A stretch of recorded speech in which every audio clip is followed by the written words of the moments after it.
因為我覺得徒步係一件好慢嘅旅行嘅一件事，咁可以見到好多嘅一啲風景，或者有可能會接觸到唔同嘅人咁樣。目的地唔係一個玩嘅地方，而係沿路我見到嘅嘢，其實已經係旅行緊嗰個感覺。一開始其實係一個人去嘅嗰一次徒步，但係咧行下行下就遇到一班都係要去拉薩朝聖嘅藏族人，咁我哋一行就10幾個人咁樣啦。嗰陣時我係 stay 喺個營地度嘅，跟住諗下唔啱喎，不如揾個伴好，跟埋佢哋玩，一齊去好似好玩啲喎，咁樣就同佢哋一齊行咯。一路上佢哋會 take care 我嘅，係啦，佢哋可能知我孭住啲行李咁樣，可能或者唔慣行咁樣。我覺得某程度上喺旅途上面遇到嘅人咧，先係你最唔可以預計得到。呢個就係人性嘅光輝，你唔識佢，但係佢 take care 你喎。好似同佢哋一齊行嘅第一日咁樣咧，就遇到我就叫做暴風雪啦，可能但係對佢哋嚟好，可能啲好常見嘅落雪啫。但係嗰陣時已經風吹到呼呼聲，我臨尾睇翻啲相咧，我個身係有一半都係雪咁樣。跟住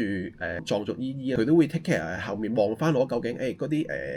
冷帽有冇戴翻好，面罩所有嘢有冇暴露咗出，因為佢哋知道會好容易凍傷，係啦，咁佢哋會 take care 我話呢度要做翻好啲，吸翻實啲咁樣先繼續行咁樣咯。